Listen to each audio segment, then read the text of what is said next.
ဒီနေ့မှာတော့စာရေးဆရာသူရောင်မရေးသားထားတဲ့12:48 မိနစ်ဆိုတဲ့ဇာတ်လမ်းလေးကိုတင်ဆက်ပေးသွားမှာဖြစ်ပါတယ်။တောင်ကြီးမြို့ရဲ့နေဝင်တရောချိန်ကတိတ်ဆိတ်အေးချမ်းလေးရရှိပါတယ်။မြို့မဈေးကြီးအနီးရှိဈေးကန်အတွင်းမှာဗိုက်ကြီးတဲ့တအုပ်နဲ့အမျိုးသမီးတအုပ်ထွက်လာပြီးစိုက်ကယ်ရန်နာရှာနေရကိုရှောက်သွားကြတယ်။သူမတို့စိုက်ကယ်ပေါ်တက်မဲ့ဖြူစဉ်ဗိုက်ကြီးတဲ့မှာတနေရာကိုလက်ညှိုးထိုးလျက်အမဟိုဟာသွားဝင်လာအောင်မခဏဆောင်နော်။ဆိုကမလန်းမကန့်ရှိအသားကြော်ရောင်းရာကိုရှောက်သွားတယ်။ဗိုက်ကြီးတဲ့အမျိုးသမီးမှာအမဲကြောက်ကြော်များဝယ်ယူပြီးပြန်လာရာဟဲ့ပွင့်ဝါဘာလို့မာတဲ့အရာတွေစားကျင်ရလဲဘိုက်အောင်ရခက်ရကြီးရဲ့နေဟာလေဗိုက်ကြီးတဲ့ဖြစ်ပြီးဘတော်မှအစားမစင်ကျင်ဘူးအပြိုကြီးပြစ်တဲ့ငါးကပဲနေရတကလိုက်ပြောနေရတယ်ကဲတက်တော့မှောင်နေပြီးပြန်ကြမယ်အမဖြစ်သူရဲ့စကားကြောင့်ပွင့်ဝါမှာအမဲကြောက်ကြော်အားအနှွေးတဲ့အင်ဂျီအိတ်ထဲကိုထည့်လိုက်ပါတယ်အဲဒီနောက်ညီမနှစ်ယောက်သာစိုက်ကယ်ကိုဆက်နိုးပြီးထွက်ခဲ့ကြတယ်အမဖြစ်သူရဲ့ဆက်ရှိန်မြင့်မောင်းနေမှုကြောင့်အမရဲ့အနောက်မှာဗိုက်ကြီးတဲ့ပါတော့တတိထောင်းဟာတကယ်တည်းဇွန်မောင်းနေတော့တာပဲပြောလိုက်ရအမဖြစ်သူမအိမ်ပွင့်ကစိုက်ကယ်မောင်းရင်မှောင်နေပြီးဟဲ့နေပါသိလို့လဲပွင့်သွားရဲ့မိမတွေကကိုဝင်လွယ်ထားတဲ့အချိန်မှာကန်စာတာအနှိမ်ပါဆုံးဟဲ့အပုတ်ချိန်မှာဗိုက်ကြီးတဲ့အပြင်ထွက်တာမကောင်းဘူးဒါကြောင့်နင့်အတွက်စိတ်ပူလို့အမြန်မောင်းနေတာ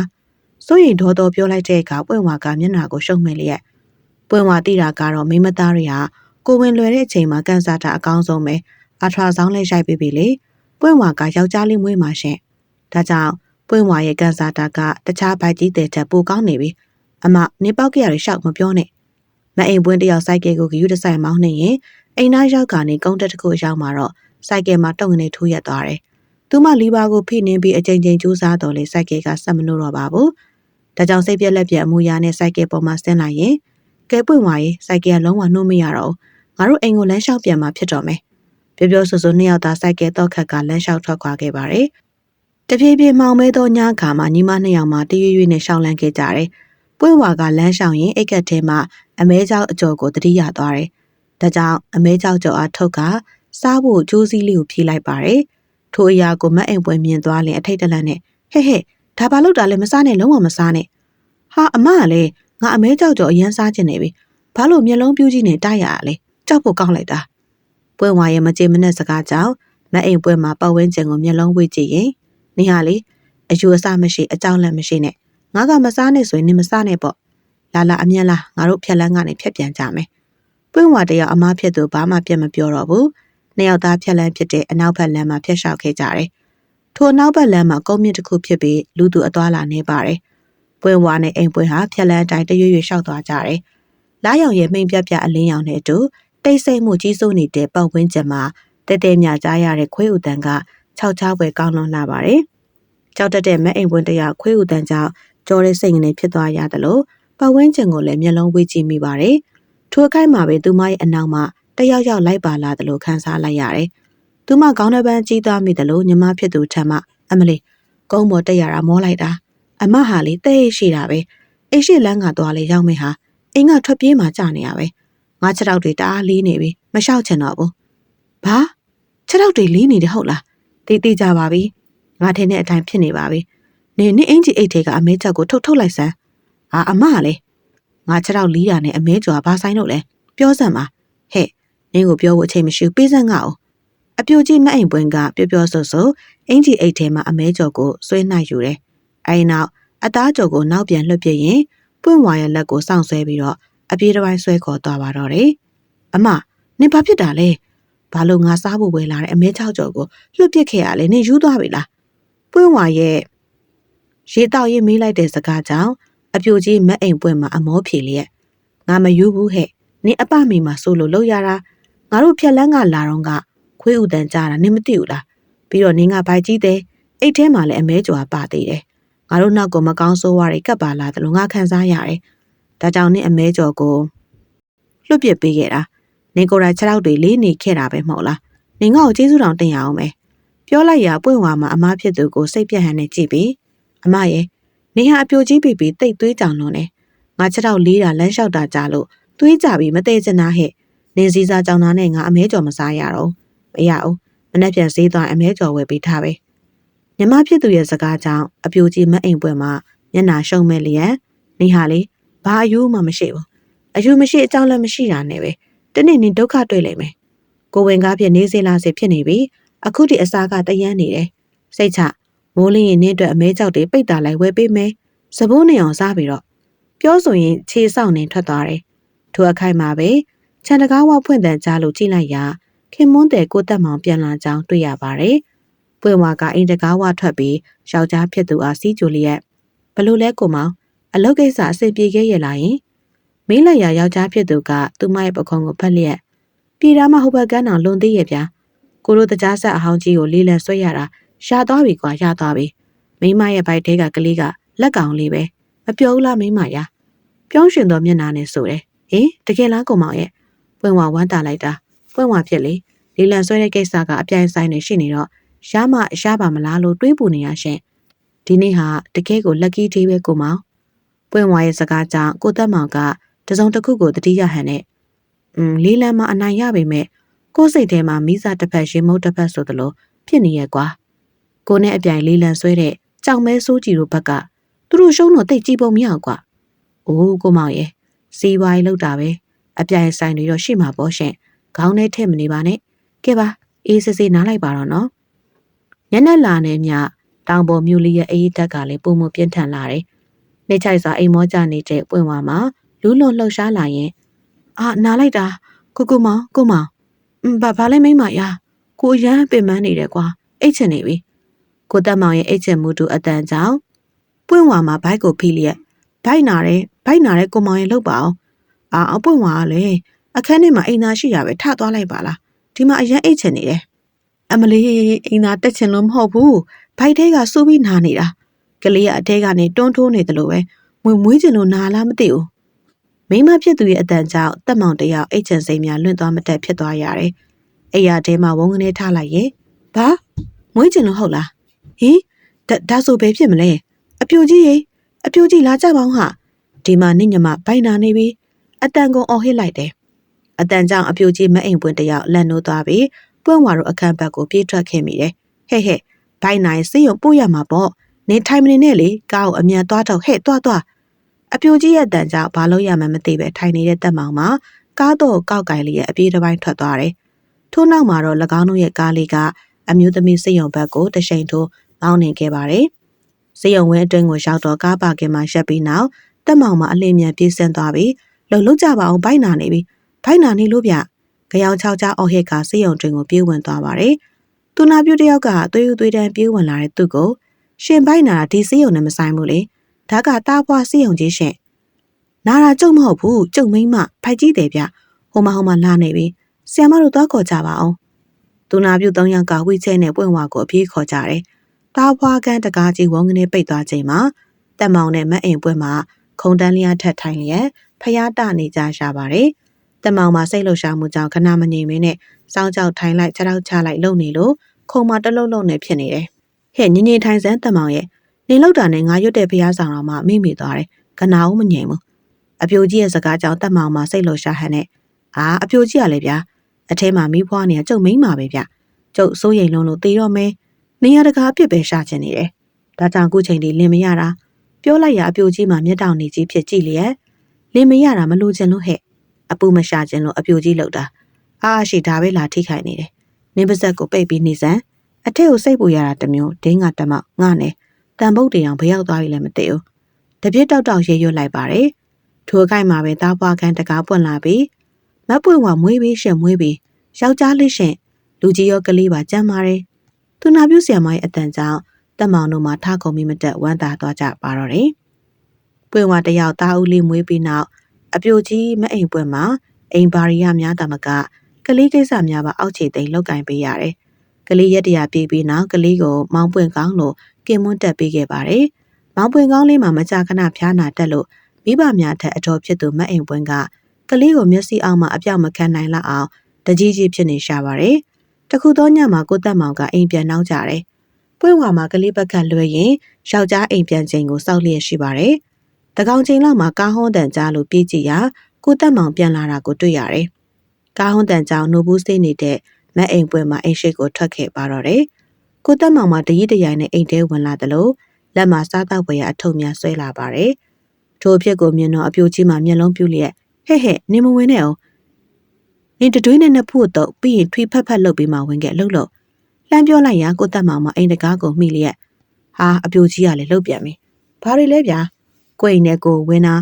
ထွေဖက်လို့ရမှာလေကလေးမမဟုတ်တာအရက်ရှိန်တက်ဟန်ပြေပြန်ပြောလိုက်တယ်နေကလေးမဟုတ်ပေမဲ့နေမှာကလေးငယ်ရှိရဲ့လေညနေတကောင်ကြီးကြာမှစားစရာတွေယူလာတယ်နေနဲ့မကောင်းဆိုးဝါးကပ်ပါလိုက်ဘယ်လိုလုပ်မလဲအိမ်မှာကလေးကနေကောင်းတာမဟုတ်ဘူးအပြိုကြီးရဲ့စိုးရင်စကားကြောင့်ကိုတက်မောင်မခေါင်းကုတ်ဖွာလျက်ကဲလုပ်ပြီဗျာထွေဖက်ဖက်ဟော်ရီမှာနှစ်ဖို့တွေးတုပ်ပြီဟုတ်ပြီလားကျုပ်ဝင်လို့ရပြီလားအပြိုကြီးကအရက်ထွေနဲ့ပြန်ပြောလိုက်တယ်ငါကကလေးအတွက်ပူလို့ဟဲ့နင်တို့လင်မယားကဘာအယူဆမှရှိကြတာမဟုတ်ဘူးနေရာတကလိုက်ပြောနေရတာမောတယ်ဟဲ့ပွင့်ဝါလင်းကိုစောင့်နေရနေခုချိန်လေးဘာမှမစားသေးဘူးမဟုတ်လားသူယူလာတဲ့ဟာတွေနင်းသွားစားလိုက်ငါကလေးကြည့်ထားပေးမယ်အမဖြစ်သူရဲ့စကားကြောင့်ပွင့်ဝါကကိုတက်မောင်နဲ့တို့မိဖို့ခန်းကိုဝင်လာခဲ့တယ်တအားကိုတောက်လာပါလားကိုမောင်ရဲ့လူဝရိုင်းနေရပဲခုဘယ်ကပြန်လာလဲပွင့်ဝါမှာခောက်ဆွဲကြော်နဲ့အခောက်ကင်ထုံများကိုဖြည့်ရင်းနဲ့မေးလိုက်ပါတယ်ကိုတက်မောင်ကစပွဲခုံမှာခြေပြက်လက်ပြထိုင်ချရင်ကြောင်မဲဘက်ကကုံသေးတွေနဲ့တွေ့လို့ကွာသူတို့တကားခံပြီးကျွေးမွေးကြတာပါစရတော့ပွင့်ဝါလေးစားဖို့ကိုဟာကိုဝဲလာတာကွာဟင်ကြောင်မဲဘက်ကဆိုတော့ကြောင်မဲစိုးကြည်တို့ရောပါသေးလားကိုမကျင်တဲ့လူတွေနဲ့များတောက်စားရတယ်လို့ကိုမောင်ရဲ့အာကြောင်မဲစိုးကြည်ကအရင်လိုမဟုတ်တော့မိမရလီလံပွဲမှာသူရှုံးခဲ့ပေမဲ့ကိုတို့ကအလုတ်သဘောပဲလေဒါကိုနားလေသွားလို့ထင်တယ်ကိုပုံမှန်လိုပဲပြန်ဆက်ဆံတယ်ဘာပဲဖြစ်ဖြစ်ပေါ့ကိုမောင်ရဲ့တစ်ပင်ကောက်တာမြင်နိုင်တာလူတစ်ယောက်ရဲ့အတွင်းစိတ်ကိုမမြင်နိုင်ဘူးလေပွင့်ဝါဖြစ်စိုးကြည်ဆိုတဲ့လူကိုစိတ်ထဲမှာတမျိုးကြီးပဲသူနဲ့အပေါင်းအသင်းမလုပ်ပါနဲ့ကိုမောင်ရဲ့လေးလံတော်စိတ်နဲ့တားဆီးမိတယ်ထိုနေ့မနက်2 နာရီခန့်အချိန်မှာမောင်ပွင့်ကောင်းလေးကစူးစူးဝါးဝါအော်ဟစ်ငိုယိုနေပါတယ်ပွင့်ဝါကကလေးကိုနှုတ်တိုက်ရန်ကြိုးစားပေမဲ့ကလေးမှသူမမျက်နှာကိုကြည့်လျက်တမတက်ချက်မတက်အော်ဟစ်ငိုနေပါတယ်အမိုးရှိန်လွန်ပြီးအိမ်မောကျနေတဲ့ကိုတက်မောင်မှာထိုအဖြစ်ကိုမသိပါဘူးမအိမ်ပွင့်မှာအိတ်ခမ်းတွင်းမှနားဆွရင်နဲ့မတက်တာတဲ့အစုံမှာတော့ကလေးရှိရာကိုသွားပြီးကလေးကငိုလာကြည်လားနင်ဘာတွေအစားမားသေးလဲပွင့်ဝါကလေးကြည့်ရတာလီများထိုးနေသလားပဲအစားမမားပါအမရဲ့ငါညာအခောက်ကင်းမဲနည်းနည်းစားခဲ့တာပါပြီးတော့ကလေးကိုနှုတ်အောင်တိုက်လို့မရအောင်ငါ့ကိုကြည့်ပြီးပဲငိုနေတာထိုကအပြိုကြီးမအိမ်ပွဲမှာတစုံတစ်ခုအတွေးပေါက်သွားပြီးတော့ပေကလေးငါပေးငါချော့ပြီးငါခန်းထဲမှာပဲတိတ်လိုက်မယ်ဆိုကကလေးကိုပွေ့ချလိုက်တယ်ကလေးငယ်မှာမအိမ်ပွဲလက်ထဲရောက်တာနဲ့တပြိုင်နက်အံ့ဩလာအောင်အငိုရက်သွားတယ်မအိမ်ပွဲကကလေးချီလျက်ထွက်မယ်ပြူပြီးမှလှမ်းပြီးနေယောက်ျားယူလာတဲ့အစာတွေတိတ်မစားနဲ့ပွင့်သွားသူကညနေတကောင်မှအထုပ်ဆွဲပြန်လာတာမဟုတ်လားအစာမှာအပအဆွဲတွေကပ်ပါလာရင်မကောင်းမှုဟဲ့ကြည့်ပါလားကလေးကငါလက်ထဲရောက်မှအငိုတိတ်သွားတာဒါအောင်နင်တို့လက်မခံလို့မရဘူးထင်းမြင်ရပြောဆိုထွက်သွားတယ်ပွင့်ဝါမှာအိယာထက်ထိုင်ချလျက်အမဟာလေအပြိုကြီးပြီးတိတ်အတွေးခေါင်တော့နေအာရှိအပမိတဲ့အကြောင်းပဲပြောနေတော့တာအရှင်လဲကိုမဝဲလာတာစားနေကြပဲဘာတွေလျှောက်ပြောမှမသိဘူးမကြေမနက်နဲ့ရေရွက်လိုက်ပါတယ်ထိုခိုက်မှာပဲကိုတက်မောင်ထံမှတရဲမမကောင်းဆိုးရမှာငါစီမလာနဲ့သွားဆိုတော့အတန်နဲ့တူကိုတက်မောင်တယောက်လေတွန်းထိုးရုံးကန်နေကြောင်းတွေ့ရတယ်ကိုမောင်ဘာဖြစ်တာလဲပွင့်ဝါရဲ့စိုးရင်တကြီးအမေကြောင့်ကိုတက်မောင်မှာသွေးတက်အမူအရာဖြစ်အဲ့ရကနေထထိုင်လိုက်ရင်တရဲမဘယ်ရောက်သွားလဲငါနောက်ကိုလိုက်လာတယ်ကိုမောင်ရှင်ကဘယ်သွားလို့တရဲမကလိုက်လာရမှာလဲရှင်အိပ်ပျော်နေရလေတေချာလဲကြည့်ပါရှင်အိတ်ခန်းထဲမှာပွင့်ဝါကစိတ်မရှိဟန်နဲ့ယောက်ျားဖြစ်သူရဲ့ကိုဆွဲလုံရင်းနဲ့မေးလိုက်ပါတယ်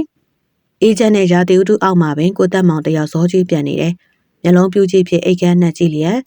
ဒါဆိုရင်ငါအိမ်မက်နေရပေါ့ကြောက်ဖို့ကောင်းလိုက်တာမိမရအိမ်မက်ထဲမှာငါအရင်နောက်ဘက်ဖြက်လန်းကတယောက်တည်းပြန်လာတာငါနောက်ကလူတယောက်ပါလာလို့ခန်းစားရလို့လှည့်ကြည့်တော့မျက်လုံးကြီးหนีရဲနေတဲ့တရဲမကိုတွေ့ရတယ်ငါလေးလှမ်းပြန်ပြီးတအားပြေးခဲ့မိတာအခုထိမောနေတော့မယ်ဟာပြောလိုက်တော့ပွင့်ဝါကရေတစ်ခွက်ခတ်ပြီးတိုက်လိုက်တယ်တက်မောင်တယောက်ရေကိုအငမ်းမရမောတောင်ရင်းနဲ့ပကတ်စီအကြည့်ရောက်သွားပြီဟင်တားလေးဘယ်ရောက်သွားပြီလဲပွင့်ဝါကတက်မောင်အားစိတ်ရှုပ်ထွေးဟန်ဖြစ်ကြည့်ပြီးရှင်ရောအပြိုကြီးရောဒီညဘာဖြစ်နေကြလဲမသိဘူးရှင်ကလည်းတစေမကိုအိမ်မက်တယ်အပြိုကြီးကလည်းကလေးငိုတာ哦မကောင်းဆိုးဝါကတ်လို့ဆိုပြီးသူ့အခန်းကိုခေါ်သိမ့်နေတယ်ပွင့်ဝါတော့တကယ်ကိုယူးကျင်နေပြီကိုတက်မောင်တယောက်ထုံးစံတိုင်းရေချိန်လွန်လျက်နောက်တနေ့ညမှာညနေမှပြန်ရောက်လာတယ်၎င်းဝယ်ယူလာတဲ့အစားတောက်များကိုပွင့်ဝါတယောက်စားခွင့်မရတော့ဘူးအပြိုကြီးမတ်ရင်ပွဲက၎င်းစားတောက်ဖွယ်ရများကိုဆွဲယူပြီးတော့ခြံထဲဆင်းက ခြံစောက်ခွေရန်လုံးကိုချကျွေးလိုက်ပါတယ်။ကိုတက်မောင်မအဝတ်စားပင်မလဲနိုင်တော့ပဲအိယာထက်ခေါင်းထိုးပြီးတော့ခြေပြက်လက်ပြအိပ်ပျော်သွားတယ်။ပွင့်ဝါကလည်းယောက်ျားကိုမနှိုးရက်လို့ကလေးကိုဖက်လျက်အိတ်ဆက်ရန်ပြင်လိုက်တယ်။တကောင်ချိန်လောက်မှကိုတက်မောင်မလူးလွန်လှရှာလာပြီးအောက်နေဘိုက်တဲကအောက်နေ၎င်းရဲ့တန်ကြောင်ပွင့်ဝါမှလက်နိုးသွားပြီးကိုမောင်တက်မောင်မဘိုက်ကိုလက်နဲ့ဖိရင်အိယာထက်လူးလိမ့်နေရှာတယ်။ဘိုက်ထဲကအရန်အောင်နေလှုပ်ပေါင်းပွင့်ဝါရကိုမောင်ရဲ့ဘိုက်အောင်ရအောင်ဘာရီမြအစားမလို့လဲကဲပြောပါအောင်ဒီနေ့ဘသူတွေနဲ့စားတော့ခဲ့တယ်လဲဘာရီစားခဲ့တယ်လဲအစားမတာမဖြစ်နိုင်ဘူးမိမရကိုဘဲကင်နဲ့ဝက်တလုံးကြော်ပဲအရက်နဲ့မြည်ခဲ့တာကြောင်မဲစိုးကြည့်တို့ကိုအိတ်ခံတာကွာ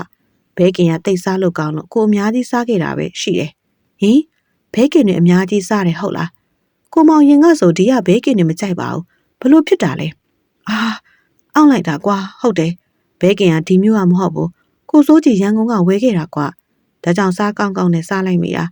အစာမားလို့များဘိုက်များအောင်လားမသိဘူးစစ်စီးတိုက်ပါမိမရပွင့်ဝါကယောက်ျားဖြစ်သူရဲ့စကားကြောင့်မျက်မှောင်ကျုပ်သွားတယ်တမောင်ခန်းစားရပုံကြည့်ပြီးစပွဲပေါ်ရှိမဟာပြည်စေးပလင်းကိုယူကတိုက်လိုက်တယ်ဒါပေမဲ့တက်မောင်ရဲ့အခြေအနေကပုံမှုဆိုးရွားလာတယ်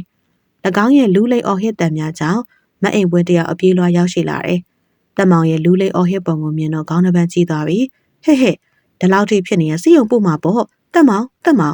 ်အော်ဟစ်ကတက်မောင်ကိုထွေးပွေထားတဲ့ပွင့်ဝါအနီဝန်းထိုင်လိုက်တယ်ထိုးခိုက်မှာပဲတက်မောင်မှာဝေါကနေအန်ချလိုက်ပါတယ်ညီမနှစ်ယောက်သာအန်ပတ်များကိုမြင်တော့မိုးပြိုကျမတက်ထိတ်လန့်သွားတယ်ဟဲသွေးတွေအန်နေပြီပွင့်ဝါလှုပ်လေစီယုံပို့ရအောင်အပြိုကြီးရဲ့ရေရွတ်တံမစုံခင်မှာပဲတက်မောင်တယောက်ပူတယ်ရင်ဘက်ကိုမီးနဲ့ထိုးသလိုပူတယ်ငဲတံပါမတက်အော်ဟစ်လျက်ပွင့်ဝါရဲ့လက်ပေါ်မှာပဲငိမ်ကျသွားတယ်ကိုမောင်ဟင်အမရေလှုပ်ပါအောင်ငါယောက်ျားခေါ်လို့မရတော့ဘူးပွင့်ဝါရဲ့ချုံပွဲချငိုကြွေးတန်တဲ့အတူမအိမ်ပွင့်တယောက်အခန်းထဲကနေပြေးထွက်သွားပြီးတယ်လီဖုန်းခွက်ကိုကောက်ကင်လိုက်ပါတယ်ဆရာဝန်ကတက်မောင်ကိုစမ်းသပ်ကြည့်ရင်လူနာအတွက်တော့စိတ်မကောင်းစရာပဲဗျာကျတို့ဘာမှလုပ်လို့မရတော့ဘူးအဆိုင်သွေးကြောပေါက်ပြီးဆုံးရှာပြီပြောလိုက်ရညီမနှစ်ယောက်မှတအုပ်မျက်နှာတအုပ်ကြည့်မိလျက်အကြီးကျယ်တုန်လှုပ်သွားကြတယ်ပွင့်ဝါတယောက်မျက်ရည်များတွင်စီးကြရင်ကိုမောင်ဆုံးပြီတပွားပွားရေရွက်ကမိမျောသွားရှာတယ်ဆရာဝန်မှာတတိမိမျောသွားတဲ့ပွင့်ဝါကိုတတိလျောင်လှုပ်ပြီးနောက်အကျော်စီးပလင်းကိုချိတ်ပေးပါတယ်ထိုဆရာဝန်ရဲ့အကူအညီနဲ့ပဲစီးရုံကရောက်ရှိလာပြီးကိုတက်မောင်ရဲ့ရုပ်အလောင်းကိုတည်ဆောင်သွားကြတယ်အပြိုကြီးမအိမ်ပွင့်တယောက်လူမမဲကလေးငယ်ကိုပွေ့ချီလျက်ပွင့်ဝါရဲ့နှပေးမှာအားပေးနှစ်သိမ့်နေရှာပါတယ်အပြိုကြီးကညမဖြစ်သူကိုနှစ်သိမ့်စကားဆိုရင်မျက်လုံးကြီးကအိယာပေါ်ရောက်သွားတယ်ကိုတက်မောင်သွေးအံခဲတဲ့နေရာအပြိုကြီးမှာအိယာကိုပတ်သွားပြီးထိုသွေးကွက်ကိုစူးစိုက်ကြည့်ရင်နင်းယောက်ျားတမယိုးကြတရားမဟုတ်ဘူးပွင့်ဝါသူများပြူစားလို့ပဲဖြစ်ရမယ်အကျော်စေးပလင်းချိတ်ထားတဲ့ပွင့်ဝါမှာလဲနေရမှာခေါင်းထောင်လျက်အမဒီချိန်ကငါဘဝအတွက်မိဘနှစ်ပါးဆုံးပြီးကြတဲ့ကဒုတိယချိန်ပူဆွေးတော့ကအရောက်ဆုံးချိန်မှာနေခုချိန်မှာဘာစကားတွေပြောနေရလဲငိုတန်ကြီးနဲ့ပြောလိုက်တယ်အပြိုကြီးမှာသွေးကွက်ကြီးကိုလက်ညှိုးထိုးလျက်သွေးတွေကြားမှာသပင်ချီတွေတွေ့ရတယ်သပင်ကမိမသပင်ပဲဖြစ်ရမယ်အရှိကြီးပဲဟဲ့ဒီမှာကြည့်စမ်းပြောလိုက်တဲ့အခါပွင့်ဝါမှာထိုနေရာကိုလှမ်းကြည့်လျက်အမ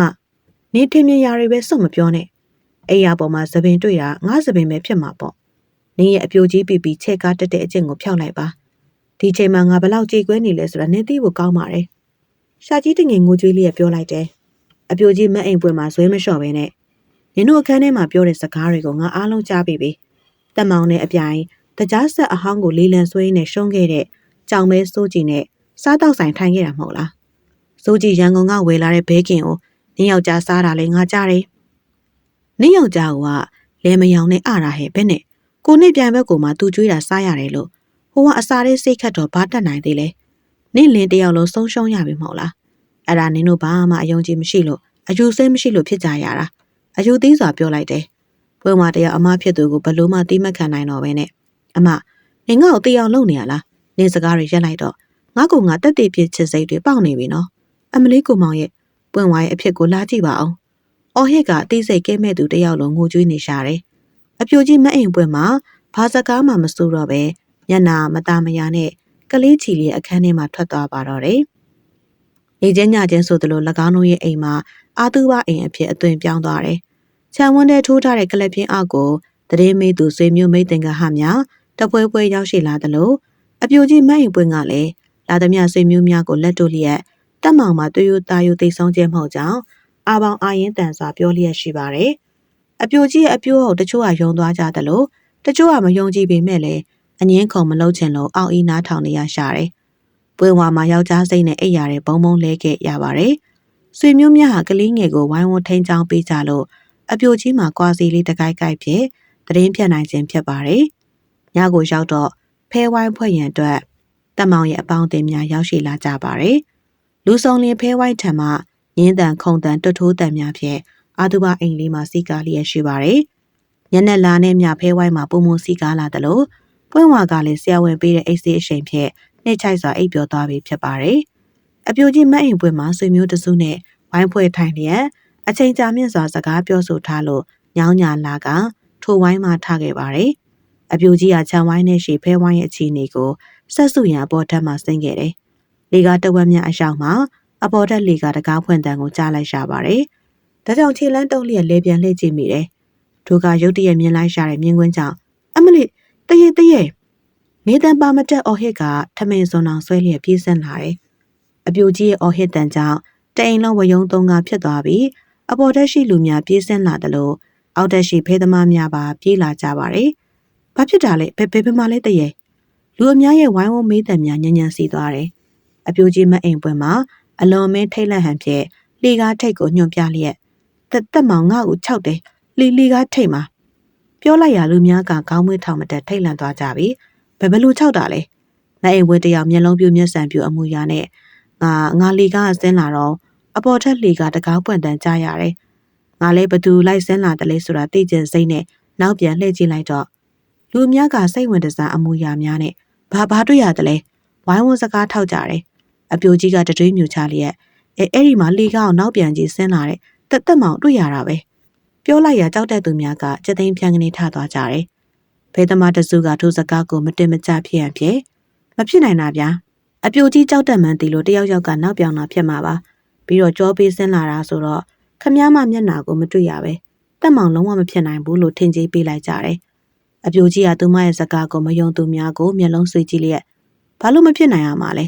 တက်မောင်အသက်ထွက်ချိန်မှာစပို့ရှက်အပြားနဲ့ဘောင်းမီအနက်ဝတ်ထားတာဟဲ့အဲဒီဝတ်ဆောင်အတိုင်းမြင်လိုက်ရတာငါကိုယ်တိုင်လိပ်ပြလွင်မတက်အရန်လန့်သွားတာနင်တို့မဟုတ်ပဲနဲ့ပြောစရာဘာအကြောင်းမှမရှိဘူးဒါဆိုရင်အပြိုကြီးမြင်တာကျုပ်ပဲဖြစ်ရမယ်ဒီမှာလေစပို့ရှက်အပြားရန်ဝတ်ထားတာကျုပ်ဖဲရရင်ဇန်နဲ့အပေါ်ထက်ရောက်သွားတာဖြစ်ရမယ်ပြောလောင်တလူပြောလိုက်ပါတယ်ထူလူရဲ့စကားကြောင့်ဖဲသမားများထံမှသဘောကျဟန်ပြေဟာတိုက်ရှိမောတန်များညှဉ်းစီသွားပါတယ်အပြိုကြီးမတ်အိမ်ပွင့်ကဖဲသမားများကိုမကြေမချမ်းကြည့်လျက်ခြေဆောင်နှင်းက၎င်းတို့အနီးမှထွက်ခွာသွားပါတယ်ဒီလိုနဲ့တက်မောင်ရဲ့ဇာပနာကိစ္စပြီးစီးတဲ့နေ့မှာပွင့်ဝါတို့အိမ်ရှိကိုလော်ရီကားကြီးတစ်စီးထိုးဆိုင်လာပါတယ်အပြိုကြီးမတ်အိမ်ပွင့်မှာပရင်းပေါက်မှလှမ်းကြည့်လျက်ပွင့်ဝါရေးခြံရှိမှာကားတစ်စီးရောက်နေတယ်ဒူးအိမ်ကိုလာမသိဘူး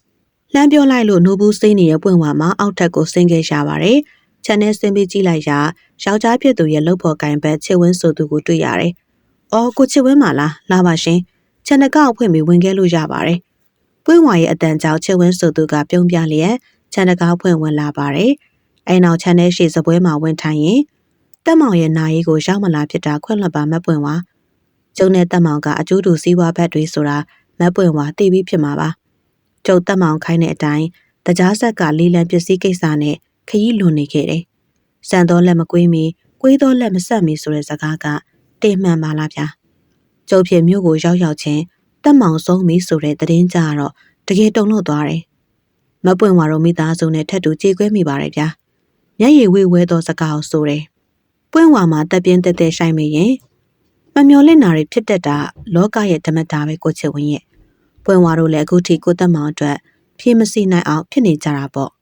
အော်ကိုချစ်ဝင်းလိုင်းကိစ္စကမေးလိုက်ရာကိုချစ်ဝင်းမှာဝေဝဲတက်လာတဲ့မျက်ရည်များကိုမျက်တောင်နဲ့ပုတ်ခတ်လျက်တကြားဆက်အဟောင်းကိုလေးလံရဖို့ကြိုးစားတဲ့ကိစ္စဟာတက်မောင်ရဲ့နောက်ဆုံးအမှတ်တရပါပဲမပွင့်ဝါတက်မောင်ရဲ့ညွှန်ကြားချက်အတိုင်းတကြားဆက်မှာရှိတဲ့တန်တဲ့ပစ္စည်းတွေကိုကျတို့အားလုံးဖြုတ်ယူခဲ့ပြီးပါပြီရရှိခဲ့တဲ့တန်တဲ့ပစ္စည်းတစ်ဝက်ကျော်ကိုကုန်တယ်တွေနဲ့တွေ့ဆုံပြီးတော့ကျုပ်ရောင်းချခဲ့ပြီးပါပြီဟော်ရာကတန်တယ်တွေရောင်းချရတဲ့ငွေကြေးနဲ့စည်ရင်းမှာမပွင့်ဝါဆိုကငွေဆက်ကိုတစ်ထက်ကြီးနဲ့စည်ရင်းစာအုပ်တအုပ်ကိုကမ်းပေးလာတယ် ပွင့်ဝါကငွေနဲ့စရင်စာကိုလှမ်းယူရင်ကားပေါ်ကပစ္စည်းတွေကရောဘာလို့ဖို့လဲကိုချစ်ဝင်းကားပေါ်မှာပါတဲ့တန်တွေတွေကလောလောဆယ်ရောင်းမထွက်သေးတဲ့ပစ္စည်းတွေပါရောင်းမထွက်သေးတဲ့အတွက်မက်ပွင့်ဝါရဲ့အိမ်မှာပဲထိမ့်သိမ်းထားပေးဖို့ကြုတ်လာဖို့ရတာပါကျွတ်တို့ပစ္စည်းတွေနေရာချဖို့လုပ်ပေးပါမပွင့်ဝါဆိုလို့ပွင့်ဝါမှာကိုချစ်ဝင်းရဲ့ရိုးသားသောစိတ်ဓာတ်ကိုများစွာလေးစားသွားရတယ်ကျေးဇူးတင်ပါတယ်ကိုချစ်ဝင်းရဲ့ရှင်ရဲ့သစ္စာရှိမှုရိုးသားမှုတွေကိုကျမတကယ်ကိုလေးစားမိပါတယ်ရှင်သာငွေနဲ့ပစ္စည်းတွေလာမပေးရင်ကျမဘာမှသိမှာမဟုတ်ပါဘူးကျေးဇူးစကားဆိုမိတယ်ထို့နောက်သူမကအင်ကြီးရဲ့မြေတိုက်ခန်းအတွင်းမှာတန်တဲ့ပစ္စည်းများကိုထားသူရင်စီစဉ်ပေးလိုက်တယ်ကိုချစ်ဝင်းတို့ပြန်သွားတဲ့အခါအပြိုကြီးမအိမ်ပွင့်မှာဟဲ့ခုနကမြေအောင်ခန်းထဲထည့်တာတရားဆက်ကပစ္စည်းတွေမဟုတ်လားမဖြစ်ဘူးတယောကင်မုန်းနဲ့တပြေခက်ပြေးဝင်မှာပဲဘာလို့ပို့လဲမနင်ပေါက်ကရတွေရှောက်မလုံးနဲ့နော်မြမဖြစ်သူရဲ့အပြောကြောင့်မအိမ်ပွင့်မှာမျက်နှာရှုံးမဲ့လျက်ဟဲ့တရားဆက်ဆိုတာမျိုးကအလုတ်သမားပေါင်းမြောင်များစွာနဲ့အလုံးလုံးရတာမဟုတ်လားလုပ်ငန်းခွင်မှာမတော်တဆမှုနဲ့တိတ်ဆုံးတဲ့အလုတ်သမားတွေဒူးနေတွေရှိနိုင်တယ်ဟဲ့ဒီလူတွေကမကျွတ်လွတ်ပဲစက်ပစ္စည်းတွေမှာဆွဲကန်နေရင်ဘယ်နဲ့လုံးမလဲဒါကြောင့်စိတ်ရှင်းရအောင်တယောကင်မွန်းရင်နဲ့တပြေခက်ရိုင်းမလို့ဟဲ့သိပြီလားဆိုကစိုက်ကဲထုတ်ပြီးထွက်သွားတယ်ပွင့်ဝါမှာအမဖြစ်သူရဲ့နောက်ကျောကိုစိတ်မသက်သာဟန်နဲ့ကြည့်လျက်အမနင်လဲသိမှာပဲအယူသီးမှုတွေကလွတ်မြောက်မယ်ထင်ပါနင်ရဲ့အယူသီးမှုတွေကနင်ကိုပြန်ပြီးဒုက္ခမပေးပါစေနဲ့လို့ပဲငါဆုတောင်းပေးရမှာပါတခုသောညမှာအပြိုကြီးမအိမ်ပွင့်တယောက်တောင်စင်ရင်မရတွေးတော်ရင်းနဲ့အိတ်မပြောနိုင်အောင်ဖြစ်ရတယ်သူမအိယာထက်မှာဘဲညာလူလိတ်လျက်တောင်ကြီးမြောက်ကြီးလုံနေမိတယ်ထို့စဉ်ဂလွန်ဂလန်ဆိုတဲ့အတန်ပလန်တွေကိုနားရဲတဲတဲများကြားလိုက်ရတယ်သူမအိယာထက်မှာခေါင်းထောင်လျက်နားဆိုင်ထောင်မိတယ်ဟင်ဒါမြေအောက်ခန်းထဲကအတန်ပဲဖယားလူသူမရှိတဲ့မြေအောက်ခန်းမှာအတန်တွေကြားရတယ်ဆိုတော့တရားဆက်ဟောင်းရဲ့တန်တူတန်စတွေမှာကပ်ပါလာတဲ့ဝိညာဉ်တွေများအတန်ပြုတ်လေရော့သလားအမလီတွေးမိယုံနဲ့ကြသိမ်းထားလာပြီမဖြစ်ဘူးပွင့်ဝါကိုသွားနှုတ်မှာပဲအတွင်းနဲ့တူအပြိုကြီးမှာပွင့်ဝါရဲ့အခန်းထဲကိုဝင်ခဲ့တယ်နေချိုက်စွာအိမ်မောကြနေညမဖြစ်သူကိုပွင့်ဝါဟဲ့ထောင်ထဟင်ဘာလဲငါအေးပြက်တာတိတ်များနေပြီဟာအေးစစ်အိပ်ပြစေမရနင်သွားအိတ်စမ်းပါဟဲ့မြေအောက်ခန်းကအတန်တွေကြားနေရလို့နင့်ကိုလာနှုတ်တာဟဲ့ထဆန်းမှာသွားကြည့်ရအောင်သူမပွင့်ဝါကိုဆွဲလှုပ်လျက်ပြောလိုက်တယ်ပွင့်ဝါမှာနားကိုခေါင်းအောင်နဲ့ဖိလျက်နင့်ဟာနင်သွားကြည့်ပါလားကလေးကတညာလုံးချီကြနေတာနင်မသိဘူးလား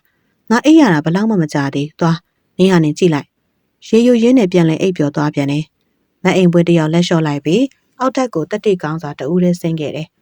သူမတုံရင်သောခြေထောက်များကိုအားတင်းကမြောက်ခမ်းဘက်ကိုတွရွရွရှောက်ခဲ့ပါတယ်အယိုးကွဲမတက်ချမ်းစိတ်သောအေးဓာတ်နဲ့အတူခြံနောက်ဘက်ဖြက်လန်းစီမှာပြန့်လွင့်လာတဲ့ခွေးဥတန်ကြောင့်သူမစက်သိန်းပြန်ထသွားမိပါတယ်တုံရင်သောလက်ဆောင်ပြင်မြောက်ခမ်းရဲ့တကားမင်းတော့ကိုဆွဲဖွင့်လိုက်တယ်ရွေကနေအတန်နဲ့အတူတကားပွင့်သွားတော့သူမနယံရှိမိခလုတ်ကိုစမ်းပြီးဖွင့်လိုက်တယ်ဒါပေမဲ့6ခနဲ့အတန်သာကြားရတော့လေမိမလုံးဝလင်းမလာအောင်ဟင်မိကဖွင့်မရတော့ပါလားမိတီကျွမ်းသွားပြီထင်တယ်မအိမ်ပွင့်ကဒီလိုမျိုးရေယိုရင်းနဲ့အသိဉယူလာတဲ့လက်နဲ့ဓမီကိုဖွင့်လိုက်တယ်ထိုဓမီအလင်းရောင်နဲ့ပင်မြောက်ခန့်နှံ့ကြည့်လိုက်တယ်သူမ6ချားစိတ်ကြောင်လားဘာကြောင့်မှမသိဘူးနိုင်ငံမှာလူများလှုပ်ရှားနေတဲ့အရေးလိုအရာများကိုသူမမျက်ဝါးထင်တွေးလိုက်ရတယ်ထိုရိပ်များဟာတရွရွလှုပ်ရှားကသူမရက်နေတဲ့တကားပေါက်အနီးကိုရောက်လာတယ်လို့ခန်းစားလိုက်ရချိန်မှာမအိမ်ပွင့်တယောက်လက်မဓမီလွတ်ကျသွားပြီးထိုနေရာမှာပင်အတန်မထွက်နိုင်ရှာပဲလဲကျသွားပါတော့တယ်အဝေးစီမှာပြန့်လွင့်လာတဲ့အုံမောင်းခောက်တန်ကြောင့်ပွင့်ဝါတယောက်လက်နိုးလာပါတယ်အဲ့နောက်အိယာချမ်းမှာလူးလဲထားကအောက်ထက်ကိုဆင်းခဲ့တယ်မိဖို့ကန်းကိုရောက်တော့ဆုံးချက်နေတဲ့အမဖြစ်သူကိုမမြင်လို့မျက်လုံးစုံပြူးကျဲသွားပြီဒီချိန်ကအမဆုံးချက်ချိန်ပဲဘာလို့ဆုံးမချက်သေးပါလဲအိမ်များပျော်နေရော့သလားဆိုတော့အတွေ့ဖြစ်သူမအပေါ်ထက်ကိုပြန်တက်ခဲ့ပါတယ်မအိမ်ပွင့်ရဲ့အိတ်ခမ်းခန်းစည်းစာကိုအသာလှက်ပြီးကြည့်မိရာအိမ်ရမှာမတွေ့ရဘူးရင်ထဲလိုက်တက်လာတဲ့ပူပန်စိတ်နဲ့အတူပွင့်ဝါတယောက်ခြံထဲကိုပြေးဆင်းခဲ့တယ်အမနင်ဘယ်ရောက်နေရလဲအမသူမတစားစားအော်ဟစ်ရင်အိမ်နောက်ဘက်ကိုရောက်ရှိသွားတယ်ထိုအခါမြေအောက်ခန်းဝမှာခွေလဲနေတဲ့အမဖြစ်သူတွေ့လိုက်ရတယ်အမနင်အိမ်ရတယ်မအိပ်ပဲဘာလို့ဒီမှာအိပ်နေရလဲထထဆုံးချက်ရအောင်မယ်ဒါပေမဲ့မအိမ်ပွင့်မှာလုံးဝနှုတ်မရအောင်ပွင့်ဝါမှာထိုးဖြစ်ကြောင်မျက်လုံးပြူသွားပြီးအိမ်ပေါ်ပြေးတက်ကဆရာဝန်ကိုဖုန်းဆက်ခေါ်ပါတယ်ဆရာဝန်ကမအိမ်ပွင့်ကိုစမ်းသပ်ကြည့်ရှုပြီးနောက် အပြိုကြီးရဲ့နှလုံးခုန်တန်ကိုတိတ်အားမရအောင်ဗျာနှလုံးကတိတ်အားနေနေတယ်လိုအပ်တဲ့စစ်ဆေးမှုတွေလုပ်ဖို့စေယုံတင်မှုလိုလိမ့်မယ်ပွင့်ဝါဟင်ဒါဆိုအမစီမှာနှလုံးရောဂါရှိနေရပေါ့ဖြစ်ရလေဒေါက်တာရဲ့အမခင်ဗျာသူ့မှာဒီယောဂါရှိရသိအောင်မသိရှာအောင်ပွင့်ဝါတရားဝမ်းနဲ့ခြေခွဲစိမ့်နဲ့အတူရှာကြီးတငယ်ငိုချလိုက်ပါတယ်တိတ်လဲစိတ်မပူပါနဲ့ပွင့်ဝါဒီယောဂါမျိုးကအရှက်မပြောင်းကင်းနိုင်ပေမဲ့အချိန်ပေးကုသရင်အန္တရာယ်မရှိပါဘူးကဲအချိန်မီလေးစေယုံတင်ရအောင်ဗျာဆရာဝန်ကအဲ့ဒါလို့ဆိုပြီးနောက်အိမ်မကားနဲ့ပဲအပြိုကြီးကိုစေယုံတင်ရန်စီစဉ်ပါတော့တယ်ဒီလိုနဲ့အပြိုကြီးမအိမ်ပွင့်တယောက်ဆေးစစ်ခံယူမှုများယူရင်းနဲ့စေယုံမှာနားနေရတယ်ပွင့်ဝါမှာဆွေမျိုးနှိစက်တော်သူများကိုအိမ်ကိုခေါ်ထားပြီးတော့ကလေးကိုဝိုင်းကူထိန်ခိုင်းရပါတယ်စေယုံကိုထမင်းကြိုက်သွားပို့ရင်အမဖြစ်သူအားအမရဲ့နင်ဘာလို့မြေအောင်ခန်းမှာလဲနေရလဲငါဖြစ်နေမတွေ့ရတော့လန့်သွားတာပဲငါနင်းကိုဟိုတနေ့ကလေးကမပြောခဲ့ဘူးလားတကြားဆက်ကတဲလာတဲ့ပစ္စည်းတွေမှာဝိညာဉ်တွေပါလာတဲ့ဟာအဲ့ဒီညကငါမအိပ်ရဘူးမြေအောင်ခန်းထဲကအတန်တွေလည်းကြားနေရတယ်နင့်ဟိုတော့စင်းကြည့်ဖို့ငါနှိုးသေးတယ်နှိုးမရလို့ငါဘာသားပဲစင်းကြည့်တာငါမြေအောင်ခန်းထဲရောက်တော့ဘာမြင်နေမှတ်တယ်လေဟဲ့နိုင်ရံမှာလူအရိတ်တွေအများကြီးပဲအရိတ်တွေဟာတဖြည်းဖြည်းရွေ့ရှားပြီးတော့ငါအနာရောက်လာတယ်လို့ခံစားလိုက်ရတယ်ငါလည်းတအားလန့်သွားတာပေါ့ပြီးတော့ငါသတိမိသွားတော့တာပဲအမနင်ဘာလို့ဒီလောက်ကြောက်တတ်ရလဲအခုနဲ့မှနှလုံးရောဂါရှိနေပြီဒီလိုသာကြောက်တတ်လွန်အားကြီးရင်လေနင်အသက်တိုးလိမ့်မယ်နော်သိရလားငါကကြောက်တတ်တာမဟုတ်ဘူးမမြင်ရတဲ့ပရလောကကိုယုံကြည်တာဖုံးကြီးတွေဟောတဲ့တရားထဲမှာတော့ရှိတယ်ရုံးနဲ့နန်းဆိုတာဝိညာဉ်ကိုပြောတာမဟုတ်ဘူးလားဝိညာဉ်ဆိုတာတကယ်ရှိတယ်နင်ယောက်ျားတက်မောင်အောင်သူများစိတ်ခက်လို့သိရမဟုတ်လားသူရဲ့ဝိညာဉ်ကကျွတ်လွန်မယ်လို့နင်ထင်သလားနင်သာဘာအယွတ်စားမှမရှိတာနင်တနေ့ဒုက္ခတွေ့လိမ့်မယ်အဲ့ဒါမှတ်ထားနင်မဟုတ်တာတွေရှောက်မပြောနဲ့အမငါယောက်ျားသိတာအစာရင်သွေးကြောပေါက်လို့သိရတာဘာမှသူများမပြုစားဘူးနင်ရဲ့အယူသိမှုတွေကြောင်လန့်တက်တဲ့အစွဲတွေကိုရအောင်ဖျောက်ပြီးတော့နင်းအတွက်ငါစေတနာနဲ့တတိပေးတာကဲငါပြန်တော့မယ်လူအပ်တာရှင်ဒေါက်တာကိုဖုန်းဆက်ပြောခိုင်းငါလေးကလေးတစ်ဖက်နဲ့အားရမဟုတ်ဘူးနေတိုင်းတော့လာမကြည့်နိုင်ဘူးသွားမယ်နော်ပြောဆိုကစေးအောင်မှထွက်ခဲ့တယ်အပြိုကြီးမတ်ရင်ပွင့်ကပွင့်ဝါထွက်သွားတဲ့အခါလူနာကတင်ထက်ကောင်းမိလျက်တက်မောင်တိတ်ဆုံးမုံကိုပြန်တွေးမိတယ်တက်မောင်တီတာကြောင်မဲစိုးကြီးကအစာလေးစေးခက်လို့တေးရတာသူ့သွေးတွေအန်တော့သပင်မွှေးတွေမှာတထွေးကြီးပဲဒါဟာပွင့်ဝါရဲ့သပင်ဘလို့မှမဖြစ်နိုင်ဘူးပြူစားခံရလို့တေးရတေးချတယ်ပြီးတော့သူ့အာတုဘတုံးကလည်းငါ့ကိုခြောက်လန့်သေးတယ်လှေကားပေါ်ကနေနောက်ပြန်ကြည့်ဆင်းလာတာငါမျက်လုံးနဲ့တက်ကိုတွေးခဲ့တာပဲတက်မောင်မကျွတ်လွတ်တာတေးကြတယ်အေးပေါ့လေသူ့မှာမိန်းမနဲ့ကလေးငယ်ကြံခဲ့တော့အဆွဲကြီးဆွဲမှာပေါ့တက်မောင်ကြီးညို့ငါအမျှပြီးပါတယ်အမျှအပြိုကြီးမအိမ်ပွင့်ရဲ့တယောက်တည်းပြောစကားတွေအမျှပေတန်တွေကြောင့်ဘေးကရင်ရှိလူနာအများကြီးမှာသူမကိုမျက်လုံးပြူလျက်ငေးဆိုင်ကြည့်နေပါတော့တယ်ညဟာတဖြည်းဖြည်းနှက်လာသလိုစိတ်ယုံတစ်ခုလုံးလဲတိတ်ဆိတ်လျက်ရှိပါတယ်စိတ်ယုံရှိလူနာအားလုံးငြိမ်သက်စွာအနားယူကြတော့လေအပြိုကြီးမအိမ်ပွင့်တယောက်လူနာကတင်ထက်ဘဲညာလူးလိန်ရင်နဲ့မျက်လုံးများကြောင်နေမိတယ်ဒါကြောင့်အိယာပေါ်မှာစိန်ကလူနာဆောင်ရဲ့ပရင်းပေါက်ရှိရာရှောက်သွားလိုက်တယ်သူမပရင်းပေါက်မှာရက်ရင်စိတ်ယုံရဲ့ပြင်ပကိုအတိတ်ပဲမဲ့စွာငေးဆိုင်ကြည့်နေမိပါတယ်ထိုအခါအဆောင်ရှိပန်းချံရဲ့ခုံတန်းလျားမှာထိုင်နေတဲ့အဖွားအိုတူကိုတွေးလိုက်ရှာတယ်အဖွားအိုမှာသပင်များဆွတ်ဆွတ်ဖြူနေတယ်လို့ကွန်တီလုံးပမာဏရှိစတုံးတိတိလေးအပေါ်မှာစတိုးနဲ့ထိုးဆိုင်ထားပါတယ်အဖွားအိုဝတ်ဆင်ထားတဲ့အဝတ်တွေကလွန်စွာဟောင်းနှံ့နေတဲ့ရောဂီဝတ်စုံပင်ဖြစ်ပါတယ်သူမတလုံးငေးဆိုင်ကြည့်နေစမှာပင်အဖွားအိုရဲ့ခေါင်းကတဖြည်းဖြည်းမော့လာတယ်သူမကိုမြင်တွေ့သွားပြီးစူးစိုက်ကြည့်လျက်ရှိပါတယ်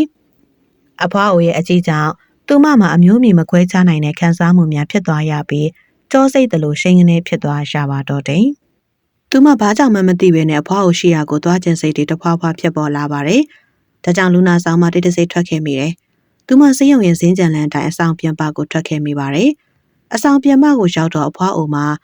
ပန်းချုံနဘေးရှိခုံတန်းမှမရှိတော့ဘူး။သူမပတ်ဝန်းကျင်ကိုမျက်လုံးဝေးကြည့်မိတယ်။ထိုအခါစေးရုံရဲ့ဝင်းတကားနီကိုတရွရွလျှောက်သွားတဲ့အဖွားအိုကိုမြင်တွေ့လိုက်တယ်။သူမအဖွားအိုနာကိုပြေးလိုက်သွားမိတယ်။နောက်မှပြေးလိုက်လာတဲ့ခြေတန်းကြောင့်အဖွားအိုမှာခြေလန်းတုပ်သွားတယ်။ထို့နောက်သူမကိုလဲပြန်ကြည့်လျက်သူမနဲ့မျက်နှာချင်းဆိုင်ကိုလှည့်လာပါတယ်။အဖွားအိုမှာသူမကိုစစ်စစ်ကြည့်လျက်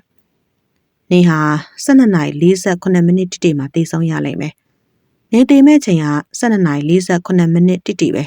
။အဖွားအိုထံမှာထွက်လာတဲ့အော်ရှာရှာအတန်ကြီးနဲ့စကားကြောင့်သူမအကြီးကျယ်တုန်လှုပ်သွားတယ်။သူမအံ့ဩမင်တက်နေစမှာပဲအဖွားအိုကအမောင်အတွင်းကို တရွရွရှောက်သွားတယ်။သူမမျက်စိတစုံငေးကြည့်နေစမှာပဲအဖွားအိုမှာသူမမြင်ကွင်းရှိမှာပျောက်ချင်းမလားပျောက်သွားပါတော့တယ်။ငါဟာ12 နာရီ 48 မိနစ်တိမှာတည်ရမယ်ဆိုပါလား။အဖွားအိုကဘာတူလဲ။ဘာလို့ငါတည်မင်းနေကိုကြိုသိနေရလဲ။ဖယားကြောက်ဖို့ကောင်းလိုက်တာ။သူမဒီလိုတွေးမိစမှာပဲတကြုံအတန်ကိုကြားလိုက်ရှာပါတယ်။ဒါကြောင့်အဆောင်ကိုပြန်လျှောက်ခဲ့ရင်ကြည့်လိုက်ရ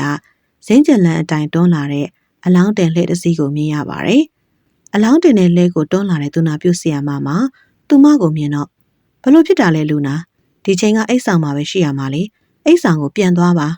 မျက်မှောင်ကျုံလျက်လှမ်းပြောတယ်။အပြိုကြီးမအိမ်ပွင့်ကလှဲအနီးကိုရှောက်သွားရင်းနဲ့ဟုတ်ကဲ့ပါဆရာမရဲ့ကျမအသက်ရှူမဝလို့အဆောင်ပြင်ထွက်ပြီးလမ်းလျှောက်မိတာပါခုပဲပြန်ပါမယ်ဆိုပြီးအလောင်းကိုမျက်လုံးဝှေ့ကြည့်တယ်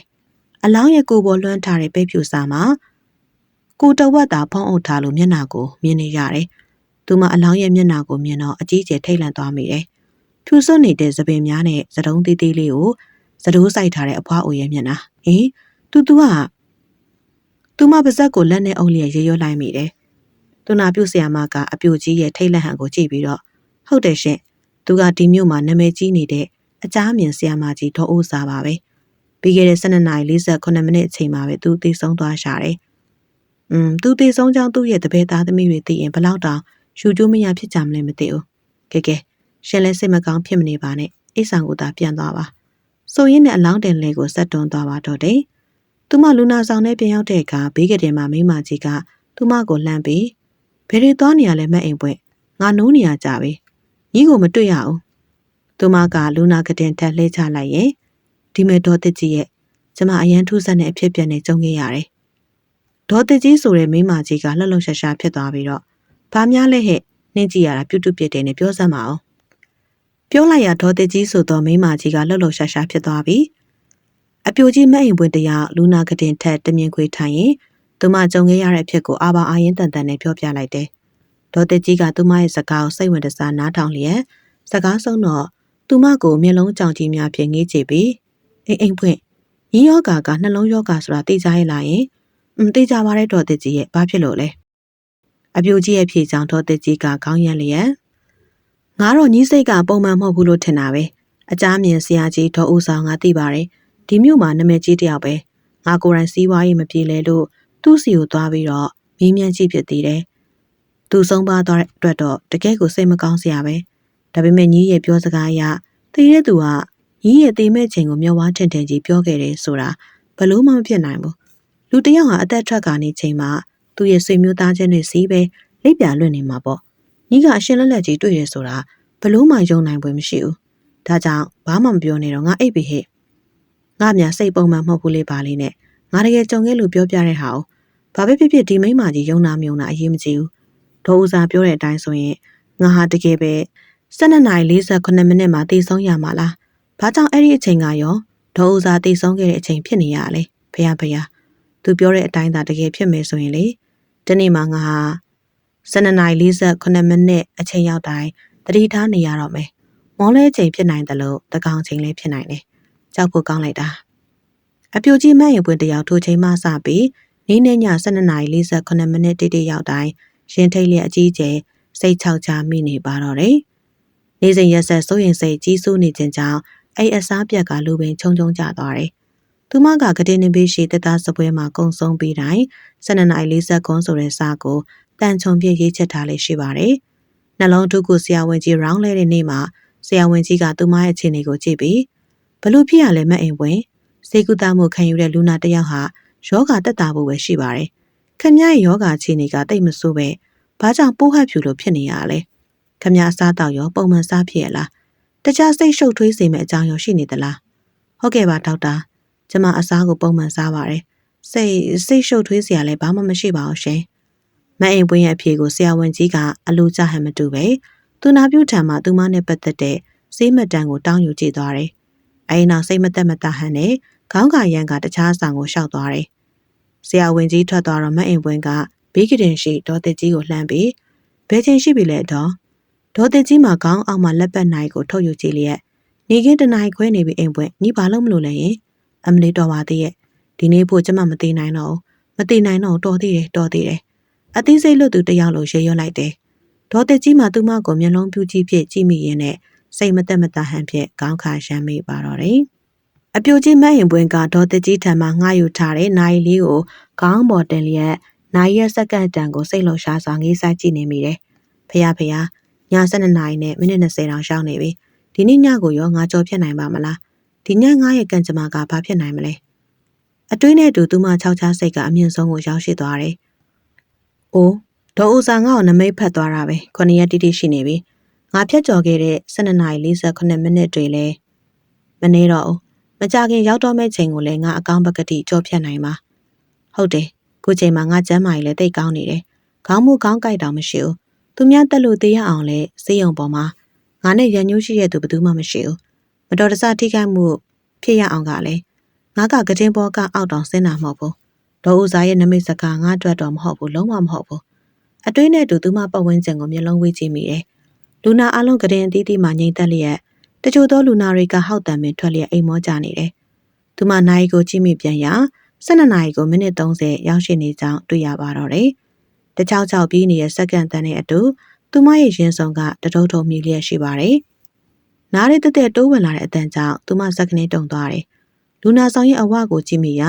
စိတ်ထားတဲ့တကားမှာလူတကူစာမျှဟနေကြောင်းတွေ့ရတယ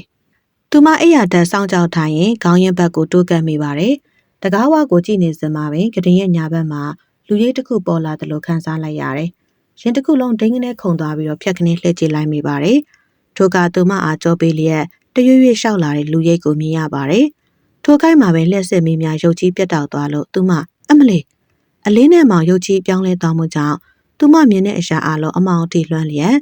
ရှက်တိုက်လျှောက်လာတဲ့လူတစ်ယောက်ရဲ့ခြေတံတချောက်ချောက်မြည်နေတဲ့နိုင်ရဲ့စက္ကန့်တန်းတဒုတ်တော့မြည်နေတဲ့သူမရင်ခုန်တန်းပေါင်ကြီးမဲကြီးထဲမှာခေါင်းလည်းမတက်ကြည့်ရင်သူမအသက်ရှူမွန်းကျက်လာတယ်နှလုံးခုန်တော့မြင့်တက်လာသလိုလက်ထင်သွေးများပင်တထိတ်ထိတ်ဆောင်းလျက်ရှိပါတယ်ကတင်ရဲ့တန်တိုင်းကိုစုပ်ကင်ထားတဲ့သူမရဲ့လက်တွေကချွေးစေးပြန်လျက်တဆက်ဆက်တုံရင်နေပါတယ်ထိုအခိုက်မှာပဲရှက်တိုက်သွားတဲ့ခြေတန်းကပျောက်ကွယ်သွားတယ်သူမနှစ်ဖူးချွေးများပြန်လာရင်မျက်လုံးအစုံပြူးကျနေကြပြီထိုစဉ်လျှက်စစ်မီးများဖြတ်ကနေပြန်လင်းလာတယ်ဘွားကနေတွေးလိုက်ရတာကယောက်ျားတစ်ယောက်ရဲ့နောက်ကျောစပုတ်ရှက်အစိမ်းနဲ့ဘောင်းမီအနက်ဝတ်ထားတဲ့ယောက်ျားတစ်ယောက်သူမအသက်ရှူရမတက်ထိတ်လန့်တကြီးကြည့်နေတုံးမှာပဲထိုယောက်ျားဟာသူမဘက်ကိုတဖြည်းဖြည်းလှည့်လာတယ်သူမနဲ့လက်တကန်းကွာမှရက်နေရထို့လို့လက်ကောင်းရဲ့ကိုကတဖြည်းဖြည်းလှည့်လာချေပြီးသူမ6ချားစိတ်ကြောင့်တကူလုံးတောင့်တင်းသွားရတယ်ထိုခိုက်မှာပဲထိုသူကသူမရှိရာကိုဝုန်းကနေရောက်ရှိလာပြီးလက်ကောင်းရဲ့မျက်နှာကြီးကသူမရဲ့မျက်နှာနဲ့ထိကက်လို့နေပါဖြစ်သွားတယ်သူမပြူးကျဲသောမျက်လုံးဖြင့်အမလီတက်မောင်ရေရွက်ကကတင်အောက်ကိုဝုန်းကနေနောက်ပြန်ပြုတ်ကျသွားပါတော့တယ်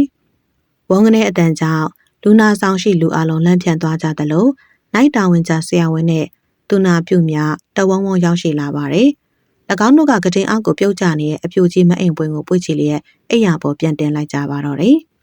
ဆရာဝန်များစမ်းသပ်စစ်ဆေးရာမအိမ်ပွင့်တယောက်အသက်ကင်းမဲ့သွားပြီဖြစ်ကြောင်းသိလိုက်ရှာပါတယ်ဆရာဝန်ကပြူးကျနေတဲ့မအိမ်ပွင့်ရဲ့မျက်လုံးကိုလက်နဲ့တက်ချလိုက်ရင်သိအံ့ဩဖို့ကောင်းနေဗျာဒီလူနာဟာနှလုံးအားနေလို့စိတ်ယုံမှာအနားယူပြီးတော့ကုသမှုခံယူနေတဲ့လူတစ်ယောက်ပါသူဒီလိုရုတ်တရက်သိဆုံးမယ်လို့ဘလို့မှမထင်ထားဘူးသူရဲ့ဝေဒနာကအသက်အန္တရာယ်မရှိပေမဲ့ရုတ်တရက်ကြီးနှလုံးရက်သိဆုံးတာကတိတ်ထူးဆန်းနေတယ်သူကြည့်ရတာတခုခုအကြီးကျယ်ကြောက်လန့်သွားပုံပဲကေကေဆရာမတို့လှုပ်ရှားရှိတာဆက်လုပ်ကြပါလူနာရဲ့မိသားစုကိုလည်းချက်ချင်းအကြောင်းကြားလိုက်ပါဆိုပြီးတော့စိတ်မသက်မသာဟန်နဲ့ထွက်ခွာသွားကြပါတော့တယ်သူနာပြုများဟာမအိမ်ပွင့်ရဲ့ကိုယ်ပေါ်မှာပိတ်ဖြူစားနဲ့လွှမ်းခြုံလိုက်ကြတယ်ဘေးကလေးရှိဒေါ်တက်ကြီးမှာမအိမ်ပွင့်ရဲ့မထင်မှတ်တဲ့အဖြစ်ကြောင့်ကြောက်ရွံ့လို့ငြိမ်သက်ရင်းနဲ့ငေးဆိုင်ကြည့်နေရှာပါတယ်ဒေါ်တက်ကြီးကမအိမ်ပွင့်ရဲ့ခေါင်းပေါ်မှာသူမရဲ့နိုင်လေးကိုလှမ်းယူလိုက်တယ်နိုင်ကိုကြည့်မိရာ